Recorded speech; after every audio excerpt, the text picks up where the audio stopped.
Behind the Mirror of Music with Dannii Cohen. Hello and welcome to Behind the Mirror of Music. My name is Dannii Cohen. This week's guest is David Greer. David Greer was part of the original cast of Aspects of Love as Hugo and later taking over the role of Alex from Michael Ball and performed leading roles in Les Miserables, West Side Story, Joseph and the Amazing Technicolor Dreamcoat, The Baker's Wife, and much more. He is now a much sought after vocal coach.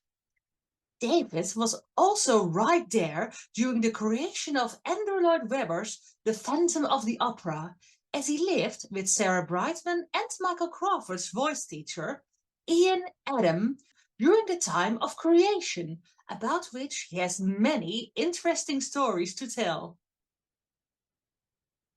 I hope you will enjoy the show. Hi. If you feel like doing it, just do it. Just go for it. Okay. Yeah. What are you up to right now? What I'm up to right now? Well, I don't know if you know this. I was in the business some time ago, and I worked in London for quite a few years. But right now I teach. So I've came away from performing some years ago. So I suppose you would class me as a full-time teacher. So I coach people for auditions, for colleges. I also run a company with my wife, who was a professional dancer, and our company's called Stageworks. So we teach a vast amount of kids from the central Scotland area, you know. So that right now, that's what I do. But probably going back, oh God, 20 years ago, I was in London, treading the boards and looking for work and working, you know. So my life has changed somewhat, but I still feel connected to the industry, but I don't tread the boards any longer. So if that makes sense. Yes. What made you switch from acting to teaching?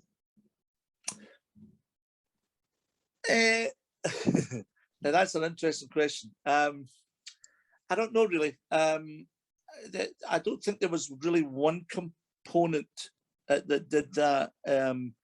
I probably realized that when I got to my late 30s, I think my priorities just changed. So what was important in my early 20s, by the time I got to my late 30s, things had changed, and I don't regret that. So yeah, so that's at one point I was chasing the dragon around, looking for work, pushing my career, and I did reasonably well. I know the people that you've interviewed before, like Peter Carey and Mike Sterling. They're good friends. So I was in the West End at the same time as them. So when I was in Aspects of Love, I think it was, when Peter was in The Phantom, and Mike, I think, would be in either Les Mis or possibly in The Phantom as well. He might have been playing Val. Yeah, so that's I don't know why things like that change. I didn't make a definite decision. I think the decisions somehow were made for me by taking myself out of certain things and adding them to others, if that makes sense. Yes. So there wasn't a definitive thing. I didn't sit one day and just go, I don't want to do this any longer. So hence the reason. When I teach and when I sing every day, and my voice is probably in better shape than what it was when I was in London. So when I teach with the same values as what I felt when I was working professionally, if that makes sense. Yes. So I haven't lost. That's the area that I haven't lost. But what I don't want is to engage, even at the age I'm at now. I wouldn't want to. I wouldn't want to be part of that of the industry, and the way you see it. I wouldn't want to be part of that any longer. But I have many memories of it. good and bad. Not all good and not all bad. What was the reason for you to start in the industry? When did you decide you wanted to do that? Well, that's an interesting one as well, because see, I didn't train traditionally. So I was a soccer player in Scotland, and I did that professionally. And in my leg, I had a bad accident in my leg. So I was quite badly injured. And so I didn't know I could sing up until I was about 18, 19 years old. But my mum, who was from a place called Birmingham in England, she was a great singer, and she said to me, "Why don't you consider taking up singing?" Well, I didn't know if I could sing, so I tried it, and she said to me early on, I think you have the makings of a voice.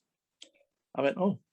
So my leg was so badly injured, I couldn't go back to football. So that door, if you like, that door was closed to me. So there was nothing else in the horizon that I really wanted to do. But my age was, I was probably about 19 years old.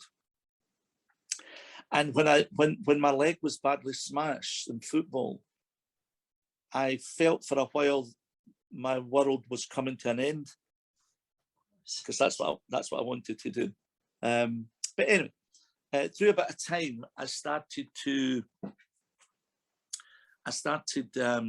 singing for some reason. And then I went to a local voice coach in Scotland, and I started training with she. Anyway, to cut a long story short, I got myself an equity card, which in those days were extremely difficult to obtain. It's not the same now. Now you can graduate from a college or a university and you can have an equity card. 30 years ago, we had to prove, we had to work in relatable circumstances to the profession that we wanted to come into. But that was difficult, because if you didn't have an equity card, you couldn't work, and you couldn't work without an equity card. So it was weird. It was a weird time. Anyway, I got an equity card, and my singing teacher, who was a good friend of the late vocal coach Ian Adam. Ian Adam taught Michael Crawford, Sarah Brightman for the Phantom and stuff like that. Well, I was now about 20, and that would be 1981. And that was the first time I went to London. So I went down to stay with Ian, and I started studying with Ian. After 6 months, I found an agent, and they started representing me. And then it all started to fall into place. So by the age of 20, I was in London, training with Ian Adam, and obviously looking for a West End job, but that wasn't forthcoming. But I got my first job in Joseph in the Amazing Technicolor Dreamcoat for Bill Kenwright. And I went round with the company the whole of Britain. So I played to, I don't know, the Liverpool Empire, played at the Bristol Hippodrome. I went everywhere, up to Glasgow, Edinburgh, Eden Court, in Inverness. So I went everywhere, flew over to Belfast. And then from that, I came home, and then I started auditioning, and then I played in shows like Seven Brides for Seven Brothers, and so on and so forth, until I was about 20, I think I was 26. So 5 years had passed. 5 years. 5 years of training, hard work, earning money, working hard. And then I got a call for a West End show. And it was for the show Aspects of Love. And with Trevor Nunn, who was the director. So that was Andrew Lloyd Webber's first show, disconnected from the Cameron Macintosh. So they opened up the Really Useful Company, and I auditioned, and I got in there. At the same time, these would be the things that you would probably be interested in, though. When Phantom opened, was it 1984, 1985? Yes. Yeah, I was living at Ian's. I was living at Ian's at that point. So Michael Crawford was coming in for singing lessons every day, twice a day.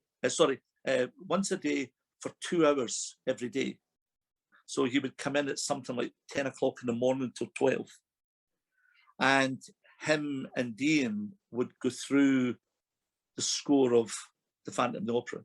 Now, I was lucky because no one had heard the music at this point. So, yeah, I heard it for the first time. Yes. And Sarah Brightman, she wouldn't mind me saying that because I got to know Sarah quite well. But Sarah Ian trained Sarah to sing the high E at the top of the end of the Phantom of the Opera. Well, she wouldn't mind me saying it, but she couldn't sing it. She couldn't sing it. It was too high, it was too tight, she was too tight in the throat, and blah, blah, blah. And I remember listening, and I said to Ian, they should bring this key down, it's too high for her. And he went, no, shut up. She must do this. Now, only Ian could open up the top of her voice. And if you listen to videos of Ian teaching people like Bonnie Langford, who's another good friend, Bonnie went to Ian, and Ian taught her to sing the role of Mabel in the Pirates of Penzance. So Ian opened up the top of her range, so she was like a coloratura, high soprano.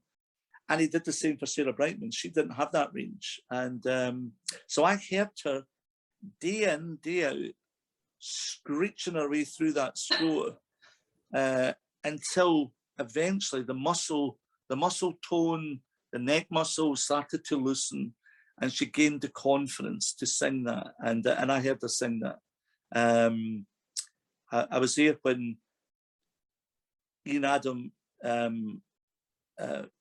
brought in Cameron Macintosh and Andrew Lloyd Webber. And up just before that, I don't know if you knew this, but there was a man called Steve Harley from Cockney Rebel. Yes. Well, Steve Harley was training with Ian Adam for the role of the Phantom. And after several months, he taught him all the music before he was introduced to Michael.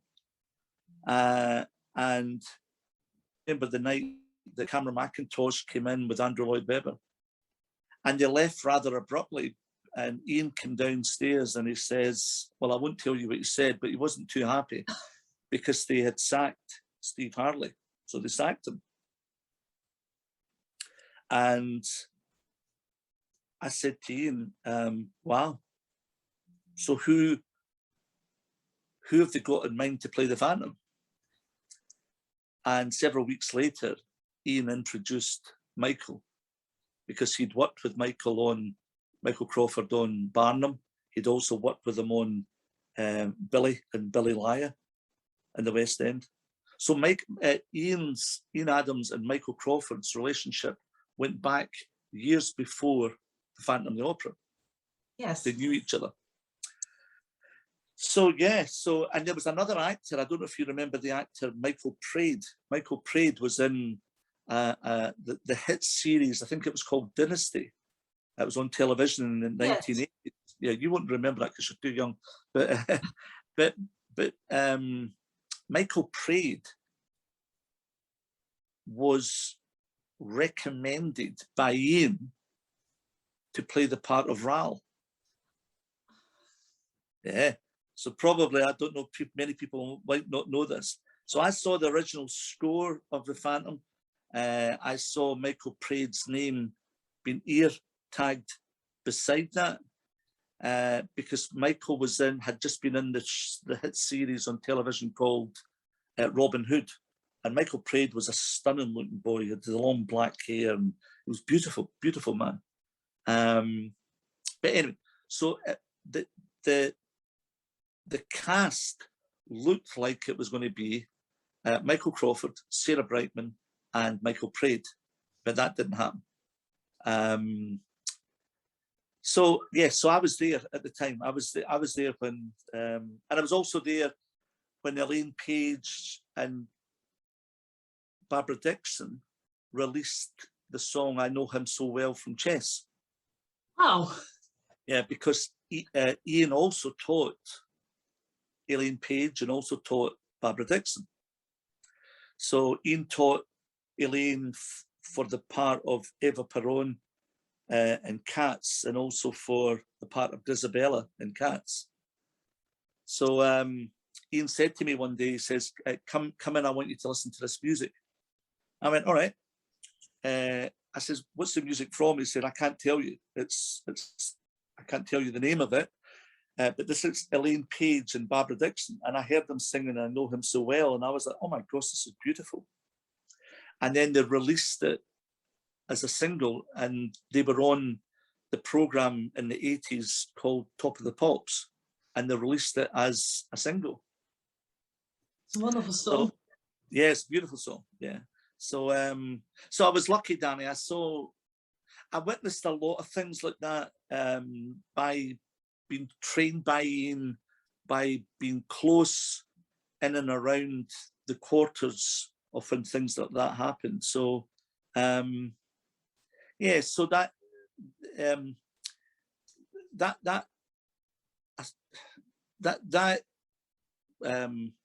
was there when a lot of these things were happening in the middle 80s, when Miss Saigon, Les Miserables.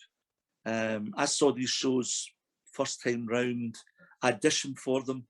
I was there on the first editions of them. So it was an exciting time in the mid 80s. Yeah. Absolutely, it's a wonderful time for musical theatre. Yes, it was. It really was. Yeah. For me, when I see musical theatre, and everything has to change, but I personally believe that era of the 80s, late 70s, 80s, for me, that was London's finest golden years. I know not everyone agrees with that, because not everyone's maybe a great Andrew Lloyd Webber fan. But I personally think he brought in a great deal to the theatre. I think if him and Cameron hadn't teamed up with Claude Michel Schorberg and Alan Bibille, it would have been a different. It was the right time, and shows also like Le Cage aux Folles, they all came through at that time. Chess, Le Cage aux Folles, we were part of that whole era, you know. So that was, Mike's a bit younger than me. He's about maybe 10 years younger.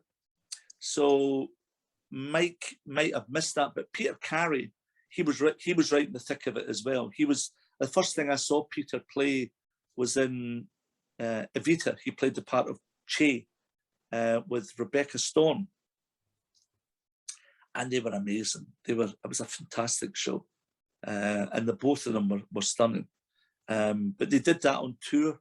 But I also saw the one of the original cast with David Essex, and I also saw it with a friend of mine who was a man called Martin Smith. And Martin sadly has passed now, and his co-star was Stephanie Lawrence, who's sadly has passed as well.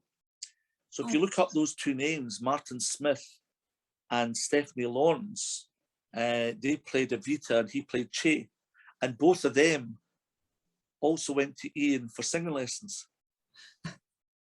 So it was quite an incestuous time. But Ian Adam, I would say anybody who was anybody went to Ian for singing, because he was very, very close to Andrew Lloyd Webber. He was very close to Cameron, very close to Trevor Nunn and to Gillian Lynn. He was very close to those people. So, but at the same time, just because you went for singing lessons there did not necessarily mean you would get a job. It didn't mean you would book a job, but it was a good thing to be part of Ian's stable, I suppose, if you think of it that way, you know. So, anyway, I don't know if that's what you wanted to talk to me about, or if that's a shock to you or whatever, but I could tell you loads of maybe different type of, yeah, well, they're different type of stories, and they're true stories. They're my stories. They're what I remember, and I remember them so vividly. I remember when I was staying at Ian's, and Michael was learning the part of the role of the Phantom. And Ian said to me, he called me upstairs and he says, "David, this is Michael." I went, "Oh, pleased to meet you." And that was the first time I'd met Michael. And the show still hadn't opened. And he was learning every single day. He sang the music of the night, and they stopped it and started it. They stopped it and started it. And they went through it and through it and through. Every note was not left unturned, until one day he says, "David, could you do Michael a favour?" And I said, "Yeah, what can I do? Could you go along to Harrods, because Ian's studios are at the back of Harrods. Could you go along to Harrods and get Michael a cooked chicken?" And I was like, yeah, of course.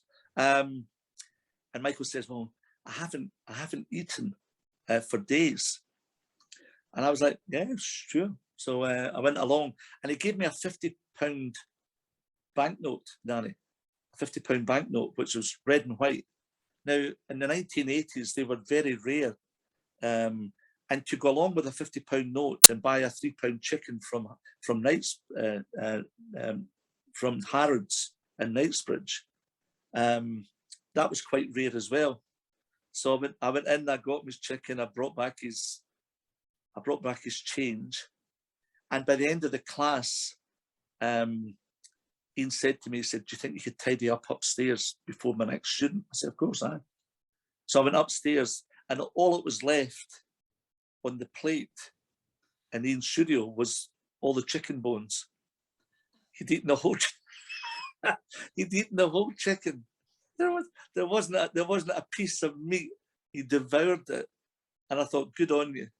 You must have been hungry. So that was the first time really I'd got to know Michael, and I became good friends with Michael. Yeah. So anyway, that's anything else would you like to ask? Yes, you said about the role. How did Steve Barton get in? Did you hear that too?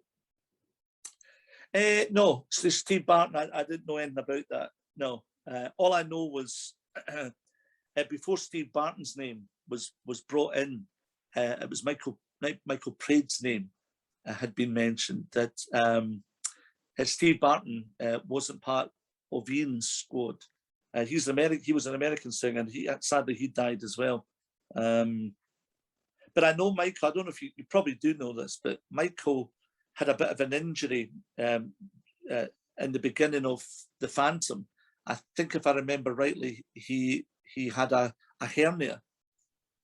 Yes. And he had to miss, and Steve Barton had to go on for him, and I don't think he was ready. So he was thrown on, you know. But by all accounts, he was a great Phantom as well, you know. So, but I don't know him. But I know Sarah, and I know Michael Crawford and Michael Praed. I've had close ties with them, you know. So lovely people. Yeah. What was it like to be in the first version of Aspects of Love? Aspects was a great show. I mean, you probably know all this, but Roger Moore, the James Bond character, Roger was the original George, and he was wonderful in the show. I would hear him singing every day. He also went to Ian for singing lessons. But Ian said to me, David, keep an eye on Roger, because he's very nervous and he doesn't think he's good enough. He doesn't think his voice is strong enough, and blah, blah, blah. And I heard him and I said, and he was me telling James Bond, this international film star, Roger, you're wonderful. You're going to be great. But he was such a modest man, such a beautiful man. Sadly, he didn't believe that, and he left very close to the opening night. So, Aspects of Love, I think, started in January, mid-January, and it didn't open to mid-April. It was the longest rehearsal period I'd ever been in. It was something like 12 weeks. And they kept changing the show around. So if you'd have seen the show on the opening night, it had drastically changed. It had a huge journey. And Trevor Nunn, he was such a beautiful man as well. He turned around and he said, in the first day of rehearsals, this is the most complete Andrew Lloyd Webber show that we've ever had, and so nothing will be changed. And everything was changed. Everything was changed. So it was testing. Of course, Michael Ball took the song "Love Changes Everything" to #1 in the charts, and it was sort of life-changing from that point of view. And then Kevin Colson came in, who was in Chess. He came in and took over from the part of George. And he was a very seasoned musical theatre performer, great voice, and very strong actor. And he knew he was comfortable in that genre. Well, Roger Moore would have been a stunning George, but he just wasn't comfortable working with such strong singers. But we saw him, Dannii, and he was fabulous. He was a wonderful George. He really was very charming, and just the sort of quintessential Englishman. Beautifully man he was, you know. So, but yeah. So I mean, that was a great show, and yeah, I don't think it was seen as one of Andrew Lloyd Webber's best shows, but for me, the music and everything about it, it was so subtly beautiful. For me, most people who saw it, I don't mean in New York, but I mean in London. Not everyone, but most people I knew fell in love with it. They loved the orchestrations, they loved the lavish costumes and the grandiosa of the whole thing. It was a beautiful show. Maria Bjornsson, who sadly no longer with us, And again, Gillian Lynn came in and choreographed it as well, you know. So it was, yeah, it was wonderful. It was a wonderful, exciting time, you know. But yeah, I think it's like a lot of shows when they begin, they before they can have a true life of their own. I suppose they're a bit like spoiled children. They misbehave at times, and have a definite idea of how they want to do it. And sometimes the artistic team can get it wrong, and they have to bring in different people, and actors have to be replaced because it wasn't working out, you know. But it's certainly an eye opener being part of something fresh, a brand new show, and I'll never forget that. I've been in other shows that other people had created, but that was the only show that I'd ever been in that there was no template. Nobody else had played it. So there was no track record. So we had to create it all. And that's a wonderful thing. I suppose that's what every performer gets excited about trying something new that nobody else has done before, you know. So, you know, so it's, yeah, great, wonderful show, wonderful time, and as usual, had its ups and downs. Wasn't all good, and it wasn't all that bad. I think I probably explain it as if I'm more backstage than I was on stage. But I was on stage, yeah. So. It's great to hear, because those are stories you don't hear often, so it's wonderful to hear. Yeah, the stories that I have are they will not be the traditional type of stories, because most people haven't heard of them. I mean, I would never disclose anything personal. There's nothing that people probably didn't know about. I mean, the whole thing about Steve Harley being fired. I mean, Ian took that really sore. I witnessed that night, and he took that really, really sore. And Steve Harley put in a stack of work for that show. But it didn't work. It didn't work out. Hal Prince and all of them come along to see him. And I suppose they just went, he's not for us. And that's what, but I tended to remember a lot of stuff like that. I don't know if you know it, but Princess Diana, she and Fergie came to Ian for singing lessons, but not for singing, but they wanted to be taught how to breathe properly so that they could public speak. Diana was having problems with her breathing. So Ian, she came in, you can imagine the security, and she came in and was huckled into his studio, and he showed her how to steady her breathing, showed her how to use the diaphragmatic breathing, helping her throat, keeping the throat open and the muscles supporting, to allow her to project safely and consistently. Well, I think she had a major problem with that in the beginning. She was using what they class as clavicular breathing, so she was breathing too high. So it was causing her to almost like hyperventilate and to almost be strangled in the voice. So Ian showed her how to do that. So he didn't just teach actors or singers. He taught people like Placido Domingo, part of the role of when he sang at Andrew Lloyd Webber's Requiem. He taught, he was there at that point. But he also taught public speakers how to use their breathing facility. And I'm a great one for that as well. If you can breathe properly, understand how to use your breathing apparatus, you have a great chance to be able to sing well, because your singing voice comes through the diaphragm. But sadly, a lot of youngsters are not taught the techniques the same way. And I find that when I teach a lot of singers, everybody's interested in just singing high belt, but they don't actually know how to use their voices properly.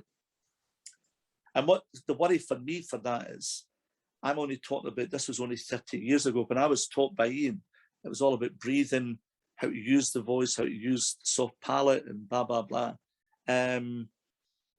I slightly worry that the singers are being taught not to over-sing, be much more of an actor. Don't worry about how you sing, you have a microphone. But if you don't know how to use it, you'll end up ruining your voice if you don't use it correctly, you know. So I'm a great ambassador of hopefully exciting but safe singing. Yes, I've noticed that a lot of singers these days, well, often get problems later in the career, sometimes very quickly. Yeah, and it's not just musical theatre, it can happen in opera, happens in all sorts. I mean, you've really got to study for 8 shows a week. It's I'm sure Peter will have told you that, to prepare for the part of Valjean and the Phantom. They're two different beasts, but you can take similarities. But the hard thing for any actor is to figure out, how do I learn something in controlled repetition, and how do I satisfy the director, the writers, the choreographers, the musical directors, the audience, and finally, how do I satisfy myself that I can do this 8 shows, so that if you came along to see the show on the Monday night and you came back to see it the following Saturday, your voice can still be fresh. Because an audience don't want to see someone who struggled from last night's show. Do you know what I mean? Yes. So there's a lot of musical theatre to sing, or just forget musical theatre. Anything that someone does 8 shows 6 days a week, you really need to be on top of your game with that. Even if you're ensemble, but if you're playing a major role, I will say that the pressure can be very taxing, and all the money in the world that they can pay you still doesn't compensate on, at times, how difficult it can be to live a life and to run a career. It can be tricky, you know. But if you love it, if it's what you want to do, I just found out by the time I got to my 30s, and I'm now 60. So 20 years on, I haven't changed my mind. I'm quite happy to be out of the theatre. I enjoyed my time in it. I worked at the highest level I could have worked at, and I accomplished things at the time I was there. But it's a very demanding business, you know. But if you love it, you do it and you give everything to it. For me, I suppose if you ask me the question, did you love it enough? No, not enough. So for me, unlike Mike and Peter, they're still in it, especially Mike Sterling. It's not for me, you know. I'm happy being here in Stirling, having my wife, running my business as best I can, and as long as people still need me, then I'll carry on doing my side of that, you know. But but it's a beautiful business. When I played football, it's classed as a beautiful game. And sometimes I don't know if it is a beautiful game. Everything that surrounds, with all the issues with black and all this kind of stuff, and it's just like it's so pointless. And likewise, I just think in the theatre, if you're good enough, you should be able to play it. You know, I don't know if you know this story. I don't know if you've heard this story before. I'll tell you this story. I've forgotten the gentleman's name, but when Peter Polycarpou played the part of the engineer, no, he didn't play them. He played the part of John in Miss Saigon at Drury Lane with Simon Bowman. When Peter left, I've forgotten the black actor. It was something like Michael Henry or John, some Michael Henry. Anyway, he was the black actor, and he took over the part of John in Miss Saigon. And he was the one that turned it much more gospel. So when he sang the song Bwydoi, I went to see the show, and I thought, oh my gosh, she's fantastic! What a wonderful voice. Anyway, I was in Les Miserables at that point at the Palace Theatre, and I come in early to get ready for the show that night. And Matthew Ryan and Ken Caswell were the resident directors of the show. Trevor had left. Trevor Nunn, John Kerr, they had all left. And I think that by this time, the show had been running for about 3 years at the Palace. And I came on stage to check my props and stuff like that. And I heard this wonderful singing voice. I was like, wow. And it was I didn't recognize the voice, but then I thought, that sounds familiar. And he was singing the role of Jean Valjean. So he sang the soliloquy. He sang all of it. And I stood at the back in the shadows at the prop table listening. And I thought, who in God's name was that? And after about 20 minutes, I didn't see the person leaving, but Matthew Ryan and Ken Caswell came through, and I went, I hope you don't mind me asking, but who was that singing? And they told me his name. He was he was playing the part of John. And I said, he would be an amazing Jean Valjean. He said, yeah, he would be, but the problem is he's black, and you wouldn't get a black Jean Valjean in those days in Paris. I went, all right. So he was never even a consideration. And that's how you can see how things have changed now, because they would bring in a black actor, because Norm Lewis was the first black actor who played the role of the Phantom in New York. And I think if you're good enough, you should be allowed to play. But we were in a time where that didn't happen, and it was a very difficult time, because when Cameron took Miss Saigon to New York, he wanted to take Jonathan Pryce as the engineer, and the American Equity wouldn't allow it to happen. They tried to stop. They said, we will ban the show. And Cameron says, well, don't bother banning him. I'm not bringing it. If you don't bring him in, if you don't bring him over from London, because I don't believe there is someone who's good enough. Now, whether Jonathan Pryce was Vietnamese or from the Philippines, where they tend to get actors of different races and so on and so forth from, but everyone everybody was up in arms about it and blah blah blah. But anyway, Cameron won, and Jonathan Pryce went over, and I think then that was probably the right move. So I don't see what the big problem is. If a black person can play the Phantom, I don't see why other people can't move over it into those different, if you're good enough for the job and you fit, so be it. But 30 years ago, there was a lot of control on, you can't have this person playing that role.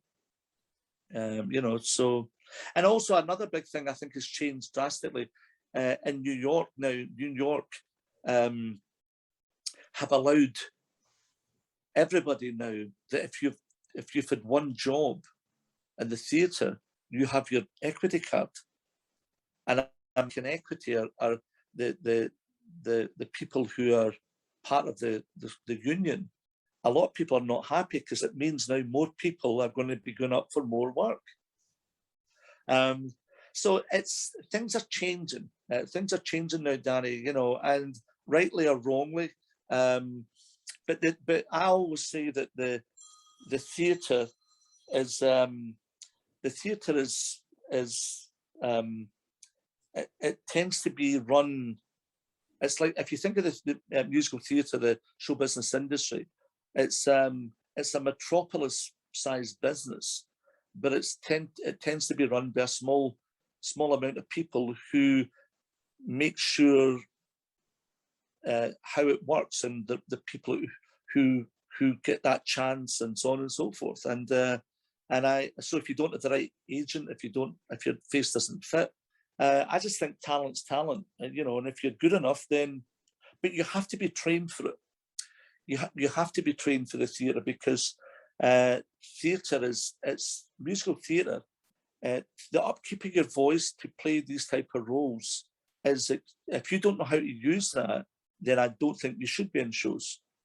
You know, nowadays I hear people talking about, you know, like some people have come out of Wimbledon, the tennis tournaments, through mental health problems and so on and so forth.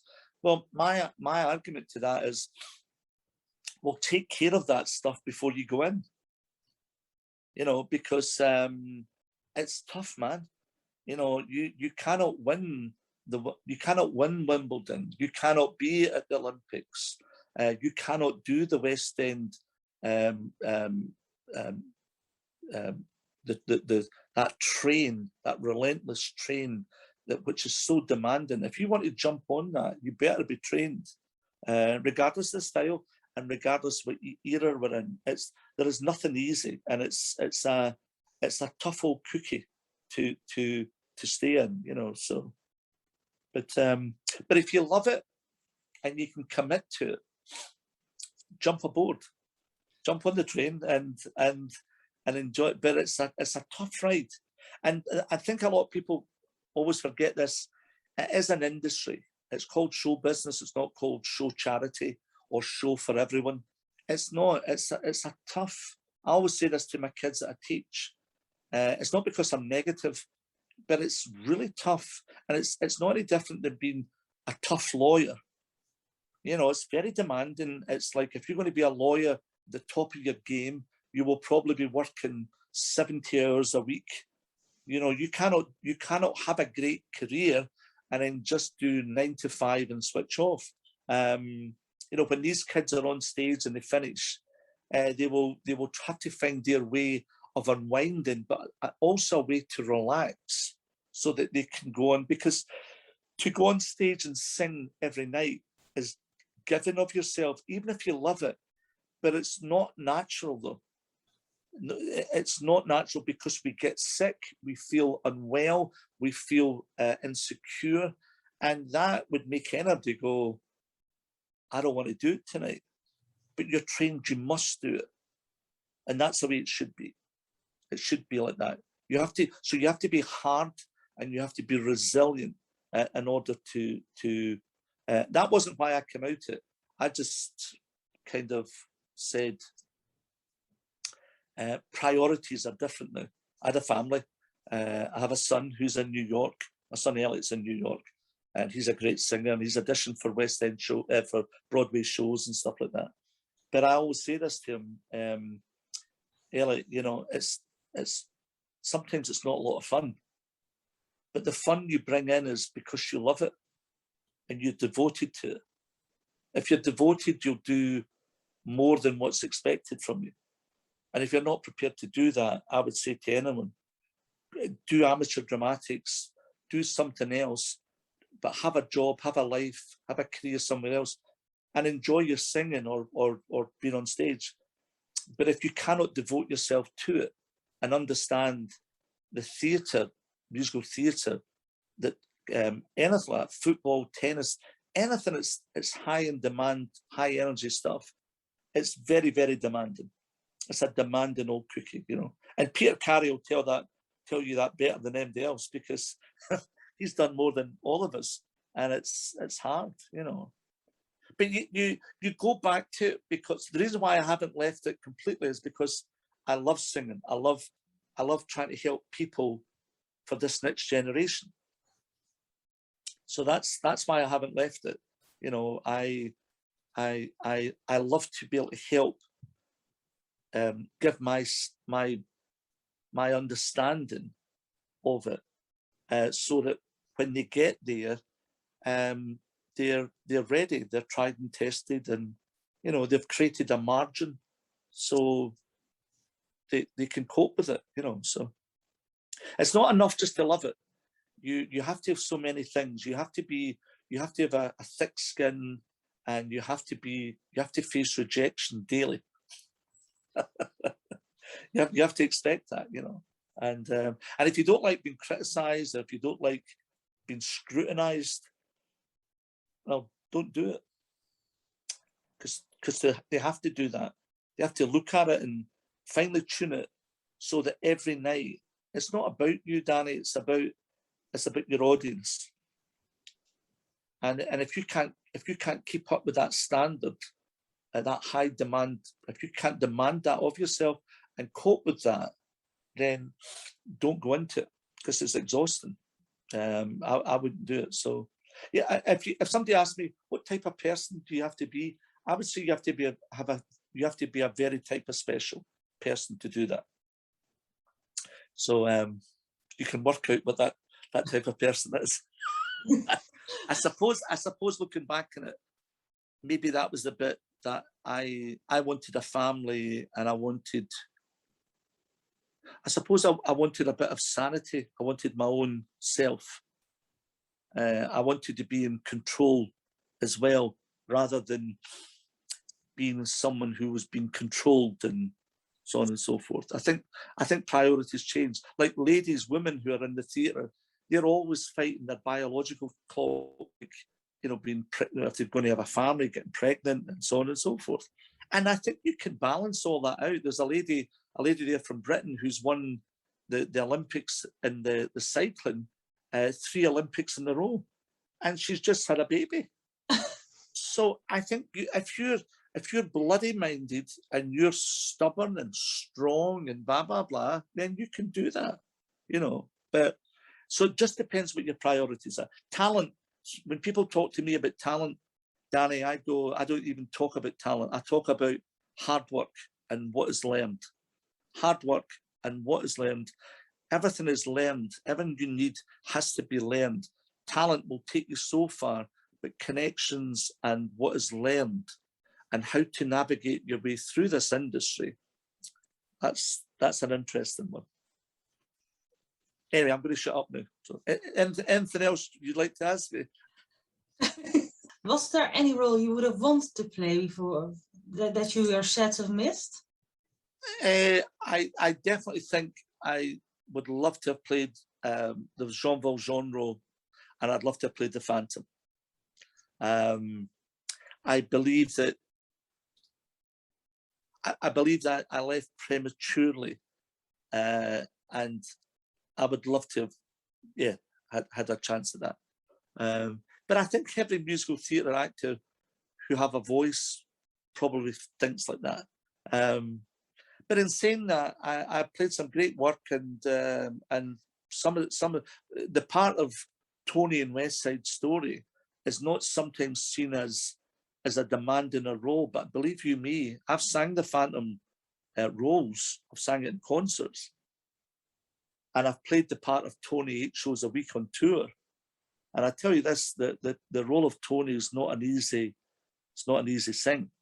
If you're singing the song Maria from West Side Story, 8 shows a week, I tell you this, that's much higher than the Phantom stuff, you know. So it's swings and roundabouts, you know. There's the difficulty with the Phantom role is it's all this sotto voce, messa di voce type of singing, to be able to sing loud and soft. It's the line of it, and that's what can be very difficult. The Phantom's not a high role, high enough. The tessitura lies high enough, but a good baritone, lyrical baritone, can play that. But what they tend to do is they tend to cast a tenor because it's safe. So people like John Owen Jones, Ramin Karimloo, they're tenors. They're not true baritones, or a lyrical baritone. A lyrical baritone will give you the meat and potatoes, but still the excitement at the top. Sometimes the tenor voice, the tessitura, the range can be just that bit lower. But that's why if you listen to the American casts, they tend to bring in slightly lower voices, and not only that, but they're actually older voices. So in London, if you can get a young boy at say 26, 27 who can sing the role of the Phantom or Jean Valjean, say, you wouldn't get away with that in Broadway. They probably wouldn't cast someone. Well, if you look at the breakdown of Valjean, is he not meant to be sort of late 20s, early 30s even, and he's meant to be in his late 40s, even 50s. Yes, I think because he's done all those years of hard labor, and that's someone who's 23, I think. But then you were thrown in prison when you were 5. That's right. So Yeah. if you, well, I'm not being funny because some people have played that role when they're 26. Yes. So that's right. So it was like, it doesn't work. So in America, they cast it the right age. In London, they don't care about that. They just, and not only that, if they can catch someone young enough, they don't need to pay them as much money. Oh, so that's another, that is another thing as well. You know, there's a lot of maturer actors who might say, well, Peter will tell you that, Mike, I'm not jumping around a barricade and lifting a man over my back 8 shows a week and put my back out for that type of money. So that can come into it as well. So it's, well, in New York, they tend to have a stronger union, and they go, well, this is the age group, and this is, like, I think Norm Lewis was in his early 50s when he played the Phantom. And over here in Britain, that would be classed as an old age pensioner. It's, go, like, you must be joking. So that's what I'm saying. So it just depends, but definitely those type of. But you know, I've been close enough to these things that I get a sense, because I've done a lot of leading work. I'm not saying that one role's the same as the next, but if you're out on a limb and you're standing there in the front of the stage with an orchestra in front of you and a musical director and 2,000 people, and you've got backstage crew and cast, but you're standing there by yourself, you're never really alone when you're on that stage because you have all these people. But at the same time, it's all down to you. It's your responsibility. So if you can have the responsibility of one role and you can adapt it to another, I really don't think there's that much difference. When I played the role of Alex in Aspects after Michael Ball had left, and I played the role of Tony in West Side Story, it's itsy pitsy. It's not really that much different, really. It depends how your mind sees it and hears it and plays it out. But by and by, if you're playing the part of Enjolras, you're playing, as long as your voice can manage something and you can cope with that and you're equipped for it, I think any show when you're there by yourself, it's demanding, you know. So it's so that's it. Dannii, I may have to cut a wee bit short because I have a singing class at 5 o'clock tonight. So I've got to, I need to kind of watch my time, but not only that, my wife's down at her studios. I need to go and pick her up. So would you mind awfully if we maybe unwind it down a wee bit? I know we haven't really spoken about the songs, but I'm hoping that maybe the stories that I have gave you will be better than the songs. Okay, that's all right. Have you liked what we've touched on? Is it, or was there anything else that you? When I look back on it, see if you ever asked me this question: would you, if you had your time again, I would have went into opera. I think that I've missed my vacation on that. I think that's where my voice lay, really, not musical theatre. That's what I've learned.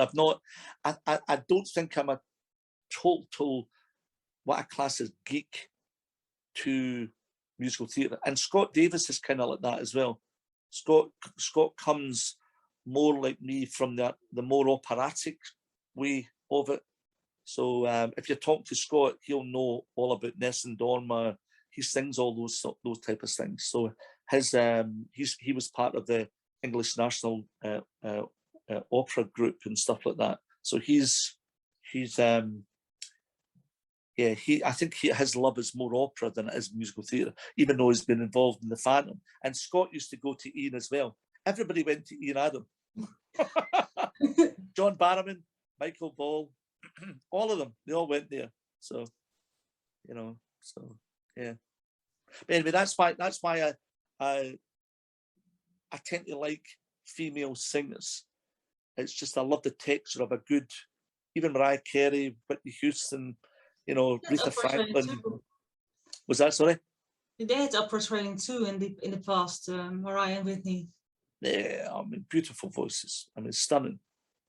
I mean, if those singers were part of another sect like opera or whatever, they were you're either, singing's not just about singing, it's about the musicality, your personality. It's everything that's in there. A voice alone is not. That's not what makes Pavarotti's voice so beautiful. Oh, absolutely, I feel the same. If there isn't a feeling in it, even if they're technically great, if the feeling is lost, there's nothing. Absolutely. Pavarotti's voice had a sun shining texture to it that whenever I would hear it, and his was the only voice that makes me feel like that. Even Franco Corelli from the past eras, Corelli's voice was more steel-like. Pavarotti had a sound that made me smile, and it made the day brighter. Very few singers do that. Most male singers try to darken their voices to make it richer. Female voices sing with much more, at times, beautiful overtones. So, you know, you'll get all those beautiful high frequencies, because sometimes male voices are always trying to darken them to sound more manly. And my voice does that as well. But I love forward placement sound. I love ping and squealo register on the voice. That's what I kind of like. If you don't have any ping, it ain't my thing. Anyway, listen, has that helped at all? Yes, it's fabulous. Well, listen, Dannii, if you ever want to chat again, you know, if you ever want more of my type of stories. But anyway, I hope you like my stories. It's, you know, wonderful. Yeah, well, that's nice. Yeah. Well, that's nice. I know they might be slightly different to other people's, but I still have a very strong, vivid memory of so much. I can remember being on stage night after night after night. I'll never lose that, you know. So the stories that I have are very fresh in me. It's not, they don't fade. There's a lot of things that do fade, but the stories that I remember, they're so vivid, as if they're like yesterday. That's why I don't have any problems. Remember, I've told these stories to hundreds of people who are surprised, and they never change. It's just it's how I remember them, you know. And living at Ian's house and seeing a lot of stuff unfolding with actors, new musicals, new concepts. It was a very exciting time. Very. I never regret. There's some things I do regret, but I never regret missing that. That's one thing, you know. So being in front of Cameron for the first time, auditioned for the part of Chris for Miss Saigon before Simon Bowman got it. But I was in Aspects of Love at the time, and my agent sent me along. So I went to where the New London Theatre where Cats was on. And I said, Jamie, do you definitely sure they want to see me? Because how am I going to get out of Aspects of Love? You know, I went, I don't know, it's Cameron's asked to see you. So I went in, and sitting in the New London Theatre was Cameron McIntosh, but I'd never seen him before, never met him before. And Alan Babille was there, didn't know him, didn't know any of them. So I sang Bring Him Home from Les Mis. And I finished, they went, thanks very much. I said, thank you. And the voice at the back said, David, if we did like you and we were interested, what makes you believe that you could leave Aspects of Love to join Miss Saigon? And I went, oh, something's not right. And I said, I don't know. So I didn't know who I was talking to. I said, I don't know. I said, all I know is that Cameron McIntosh had asked my agent if I would come along. And this voice says, I'm Cameron McIntosh. And I said, oh, I said, I take it you didn't ask to see me then. He says, regardless, he said, it was really nice to see you. He put in an offer to the Really Useful Company, asking if they could release me, and with the chance, the opportunity that I could have played the part of Chris. The following day, I got a phone call from the Really Useful Company, and I was brought up to the theatre, up to their headquarters, which, if you imagine where the Palace Theatre is, at the very top floor was Andrew Lloyd Webber's penthouse. So I was brought in there, and they says, how dare you audition for Miss Saigon? You're part of Aspects of Love. Now, there is a thing, Dannii, I don't know if you've heard of this, it's called a betterment clause. And a betterment clause is this, it still exists. If I was in Aspects of Love and the role that I was playing was not as big as the role that I was being offered, I could be released if they wanted me to go. But the Really Useful sent a message to Cameron McIntosh saying, please don't get in touch with us again about David Greer because he's not for sale. So I got my knuckles wrapped. And that was because my agent had sent me up, and he told me that Cameron had wanted to see me, and he didn't. So there we go. So there was a chance, there could have been a chance for a brief moment that I could have been the original Chris in Miss Saigon. There was a talk, there was a chat about it. But I was at that point, and I was Michael Ball's understudy. So the Really Useful Company were not willing for me to be released. And furthermore, they did not want me talking to rival companies. So that's another wee story for you. Yes. That's a true story, by the way. So anyway, well, listen, you know they must be true because no one could make up that stuff. It'd be impossible to make up. Dannii, it's really nice to meet you, and bless you, and thank you for chatting to me and stuff like that. And if I can help you at all, you know, just give me a wee shout and keep in touch with me. I will do. Thank you so much for your wonderful stories. No, my pleasure, my love. Take care. Really nice to meet you. Bye. Behind the Mirror of Music with Dannii Cohen.